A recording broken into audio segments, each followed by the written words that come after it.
What's up, everybody? Welcome to The Pursuit. Today, I'm joined by Ron Medlin, and he's the founder and CEO of Community Builders. Ron, welcome to The Thank Pursuit. you.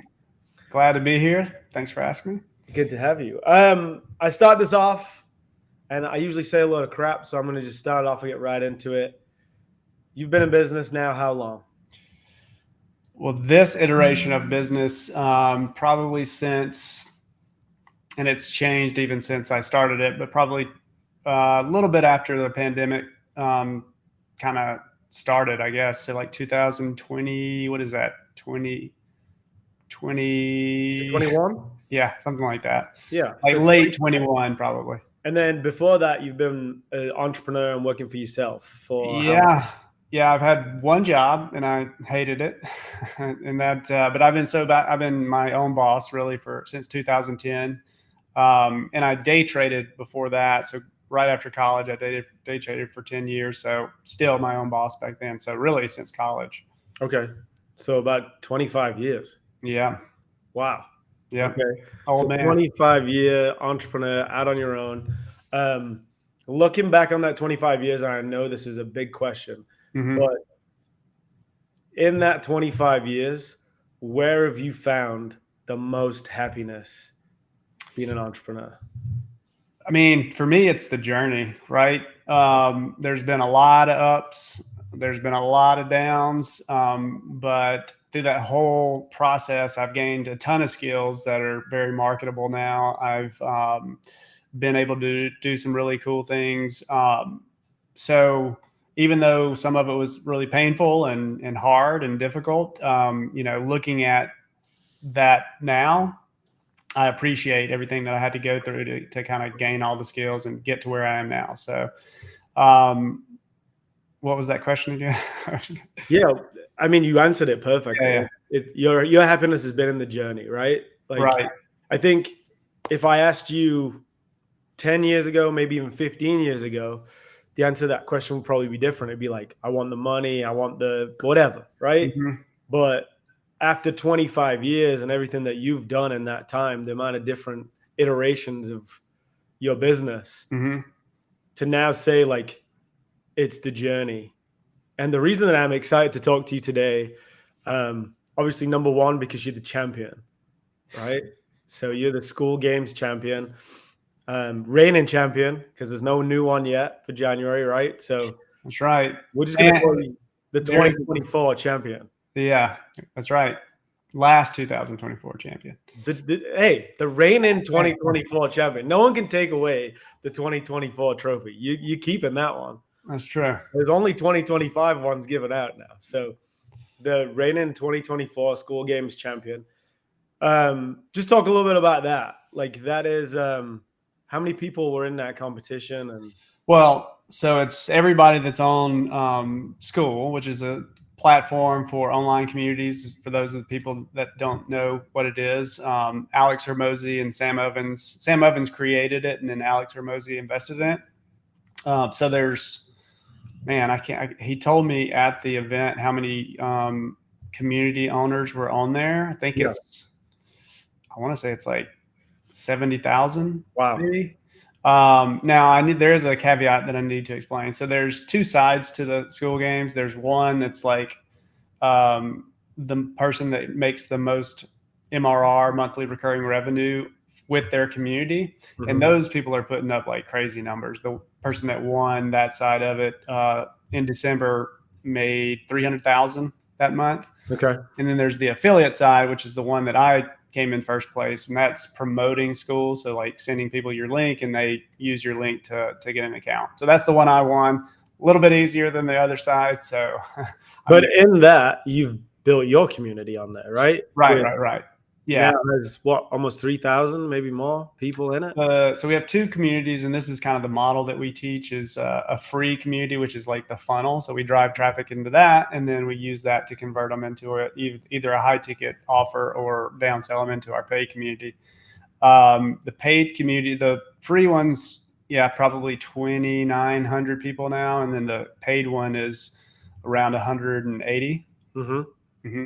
Yeah. So I mean, you've built a community of like almost over about 3,000 people, right? Yeah. Which is Yep. really cool. Yep. And you haven't been doing the Skool stuff and the community builder stuff that long, like About a year. about a year on Skool. Mm-hmm. So yeah, like for you to build what you've built in that time is amazing. And like you said, there's the other side of that is all about money, and like they win what cyber trucks and stuff. And Yeah. all She went kinds. a Cybertruck. Yep. But what you were focused on was the other side, and you've built that community, and you won, and you got to go to Vegas this weekend, right? Yep. How was that?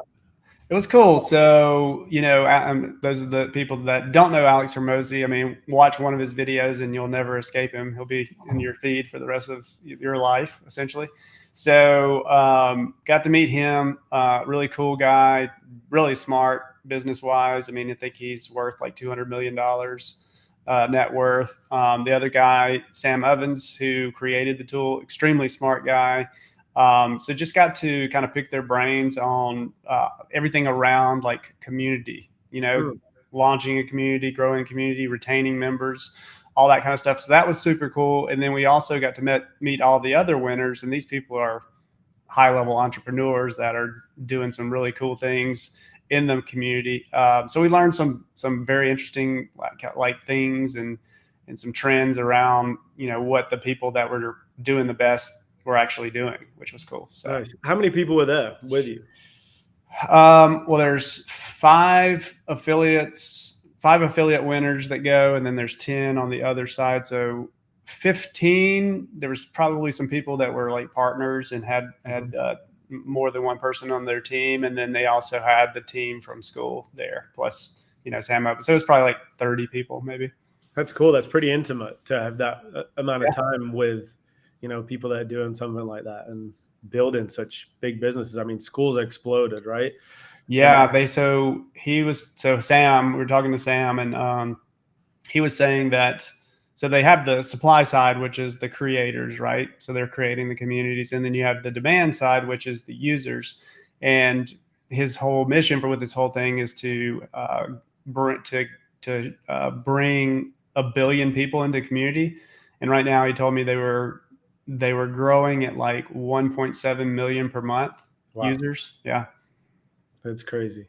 So I say all this to say you've only been doing Skool a year, and you got to go and meet some of the biggest business minds around right now. Like he's probably one of the biggest creators there is on the internet right now. Yep. If you don't know who he is, you're just not on the internet. So right. I mean, I don't think I only know him because I'm in the gym space. I think you should know him no matter what at this point. Yeah, and he's started in the gym space, and it's funny, like he hasn't even been that successful for that long. Right. I mean, his trajectory just kind of skyrocketed. Well, the cool thing about your story that I want to I suppose ask you about is the secret to your success over the last year. You can look at it from an outside perspective, and you could say,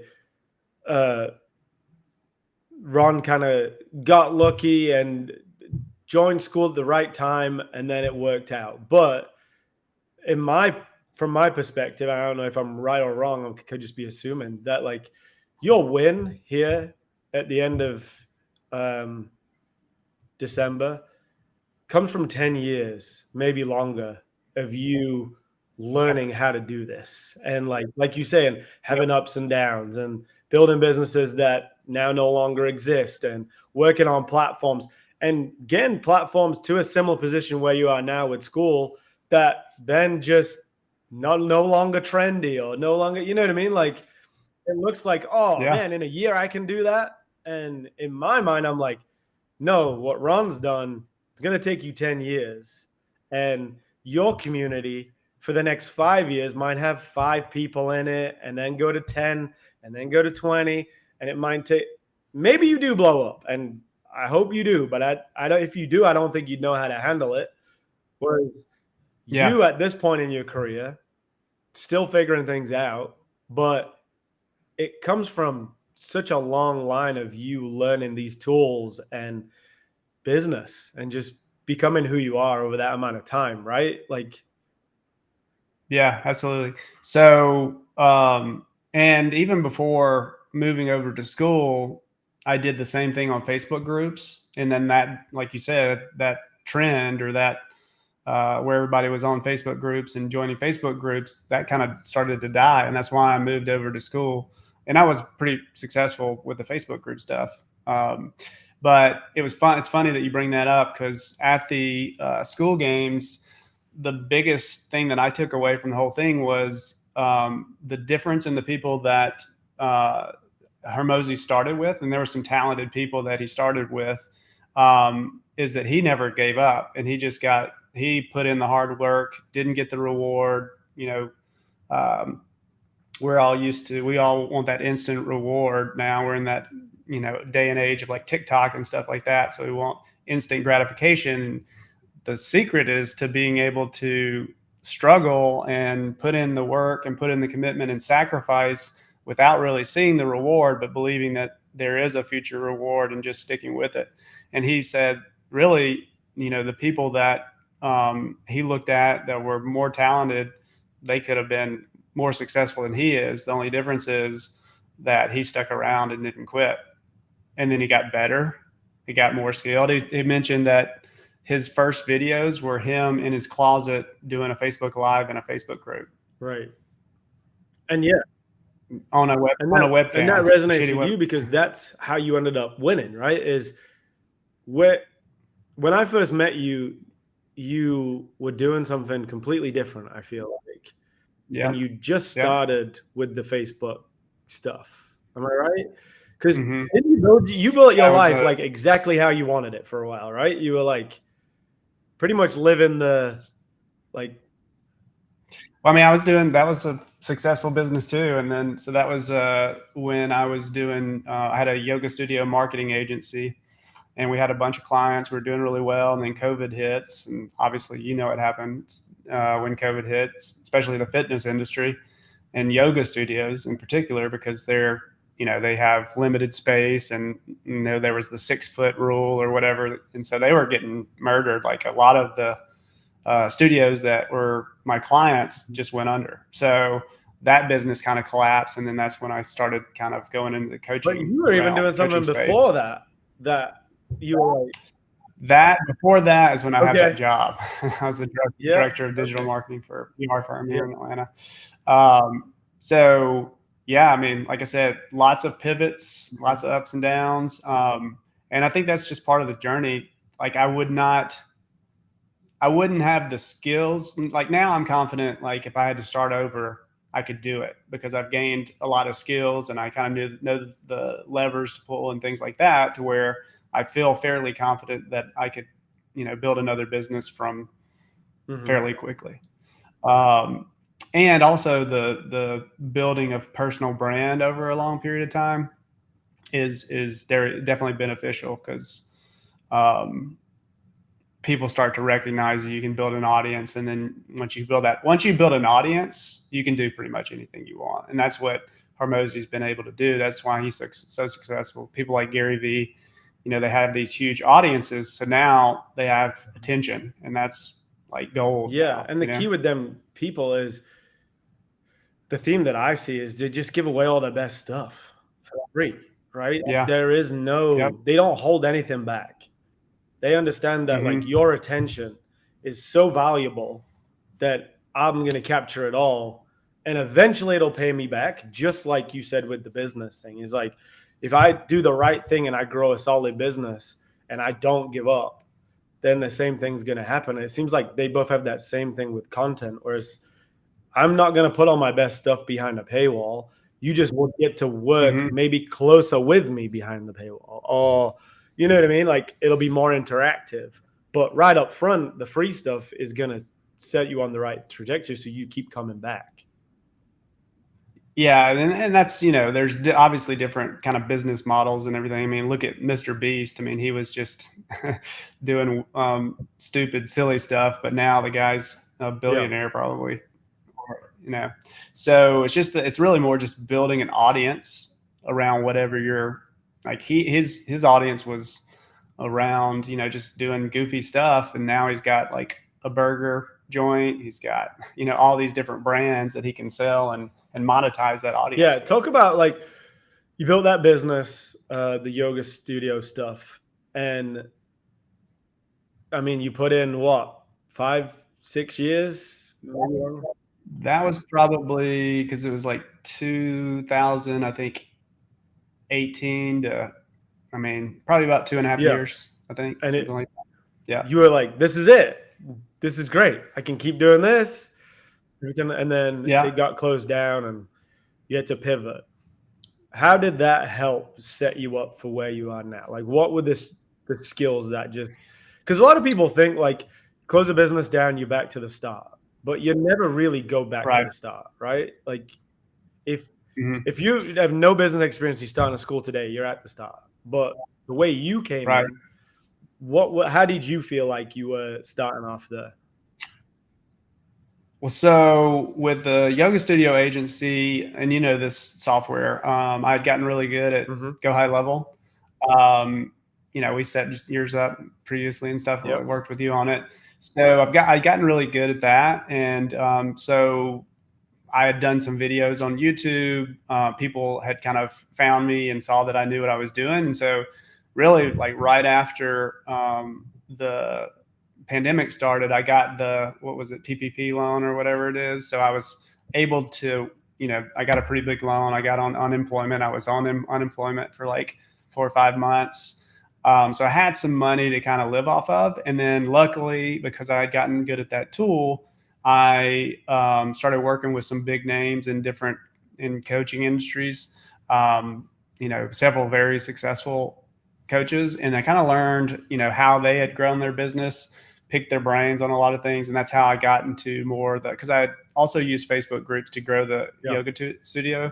So learning Facebook groups, getting really good at high level. I had worked with a lot of virtual assistants in my yoga studio agency. So I knew how to train them. I knew how to recruit them, manage them.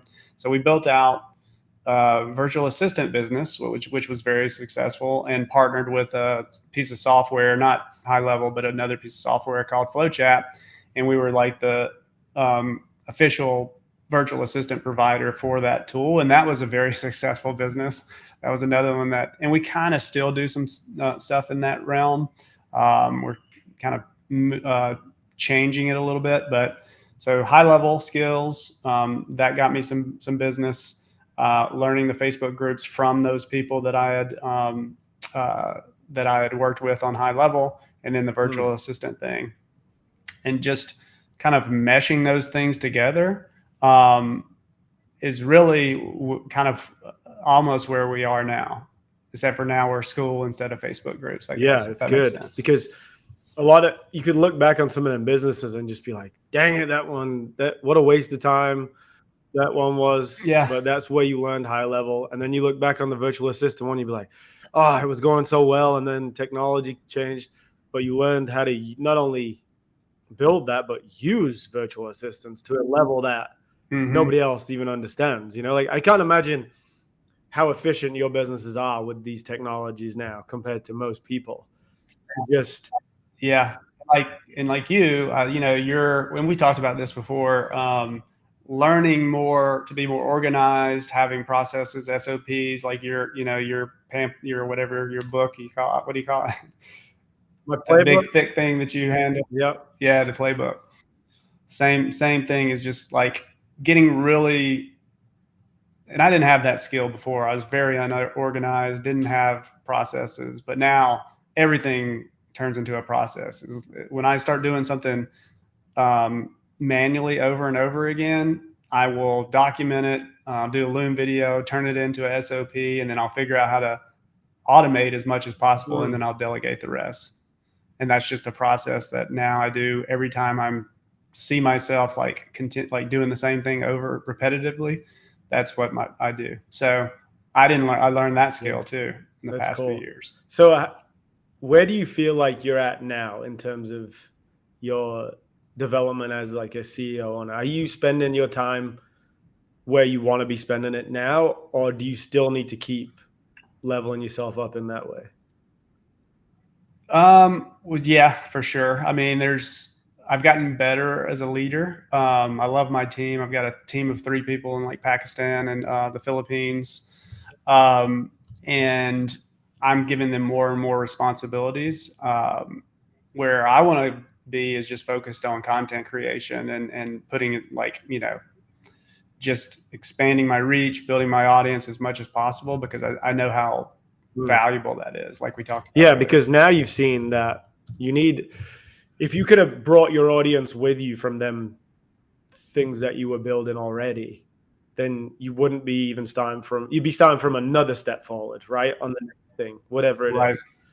And so, yeah, building your own personal brand, which you do a great job of, but you just have never really focused on it, I would say, right? Like, and there's always room for improvement. You're more focused on like building the business because you think that's more important, but then you realize the businesses can disappear, right? So it's just changing the focus. I mean, like, well, even if the businesses do disappear, I've got this group of people that, say there's another pandemic, say there's something else, I can call 10 of them people and say, hey, I'll work with you for $2,000 a month and keep my mortgage paid and my lights on. You know what I mean? Like the value of them contacts.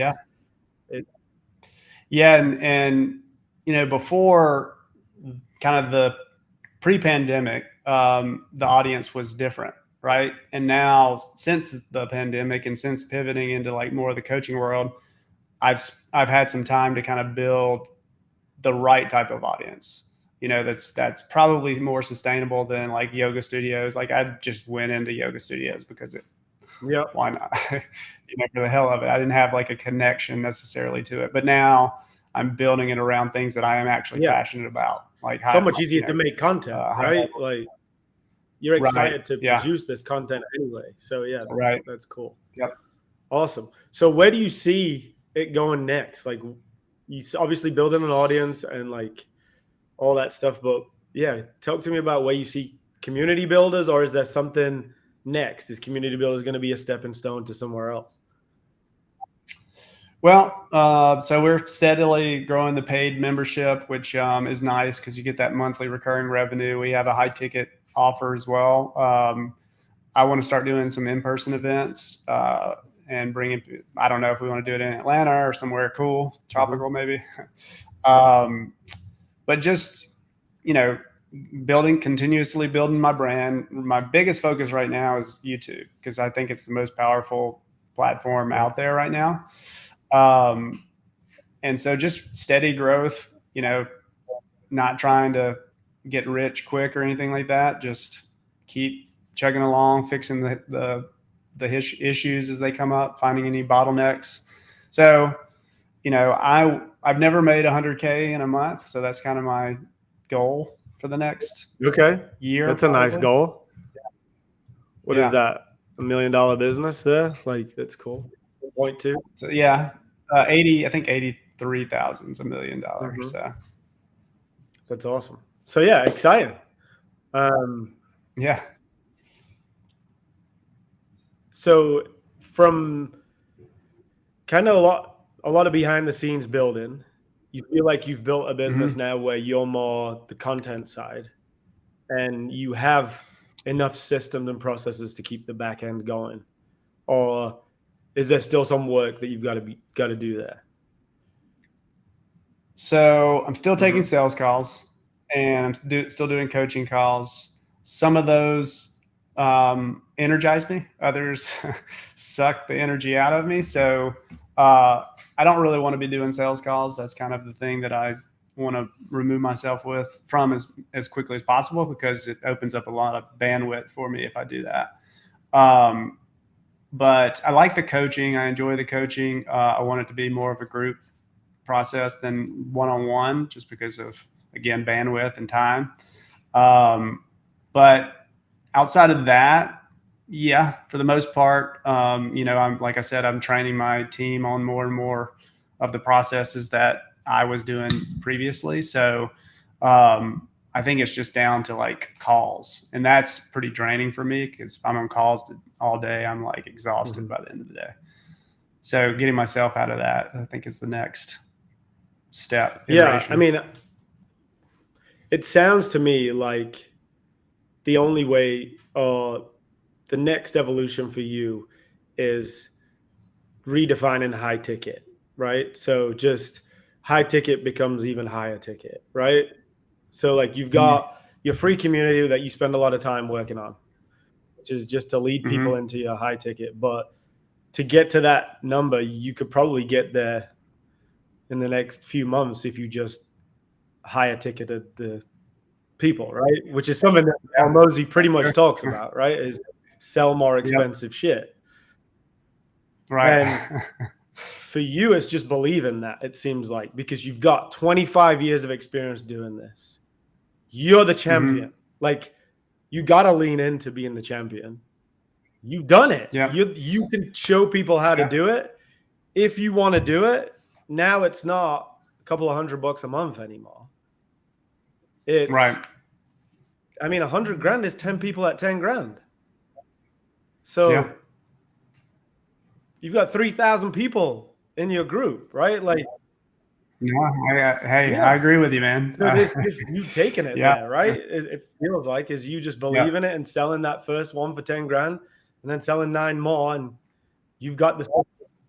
And that's 100% right. It's like at this point, it's it becomes a mindset issue more than anything else. It's the stuff that is in your mind, that the imposter syndrome. Although it's not as much imposter syndrome, it's just like you've never asked for those kind of prices. Sometimes it can be, a little bit of a It's definitely, mind I fuck. agree completely. Like, I got on a call the other day, Yeah. and actually my business coach just commented, he's listening right now. And I said what I wanted to charge for a service that I was doing, and then I got on the phone and I undersold myself. And it was like a Mm, couple of $100. And it was like, hey man, like, you know what it's worth. You know that you can do it. Like, start believing it, start selling it. You know what I mean? And I see yeah. entrepreneurs all the time. The ones that I talk to, I coach a few people that are the same. And from other people's perspective, it just seems so simple, right? Like, Ron, you need 10 people at 10 grand. Now, to go and do that and tell somebody that is a different experience, but Right. it's right there for you. You've built the business, you've got the Yeah. experience, you know you can do it. Go and do it. And them 10 people will lead you to somewhere so much better than where you were. So, Yeah. And what's funny is, like, I have charged that much for other services that I'm like I'm not going to do this for less than this amount of money, because it's so much of my, like, it's like custom builds for high level.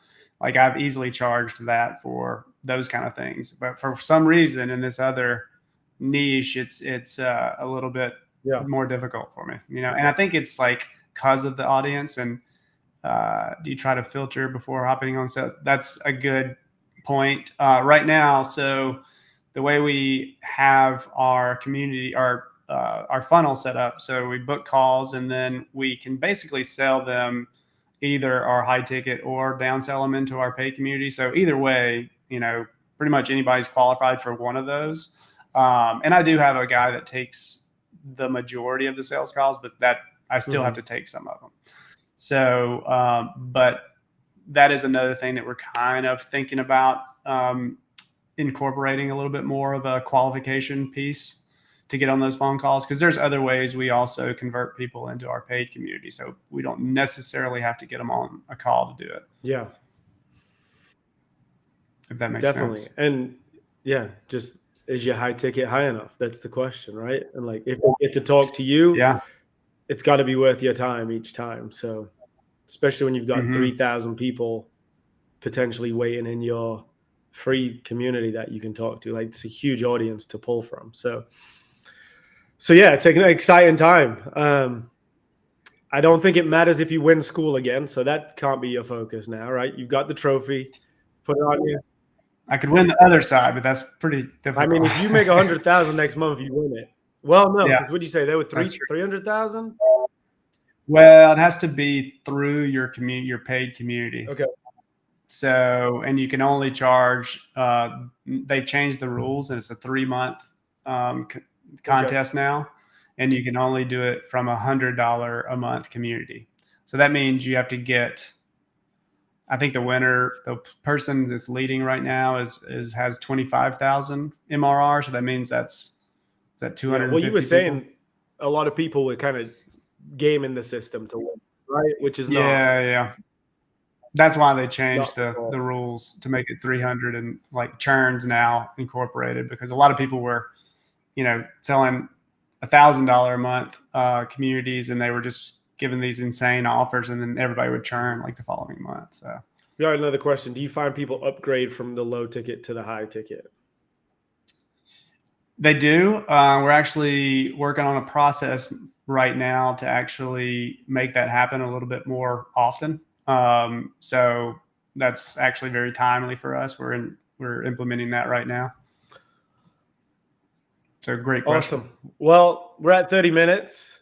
And okay. This session, I just kind of wanted to dig into the Skool stuff because it's been cool watching you do it. And I feel like I've been along for the ride with you, watching you build it. And I'm kind of excited to see what comes next.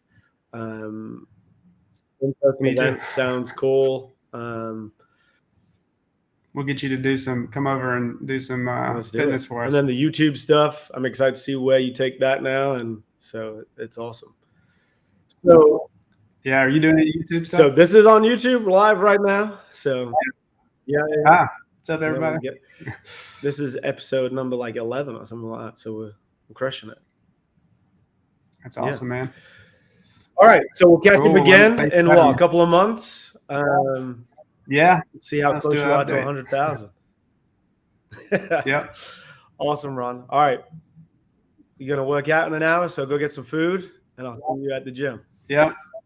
All right. All right, Thank man. you. Thank you. Thanks, everybody.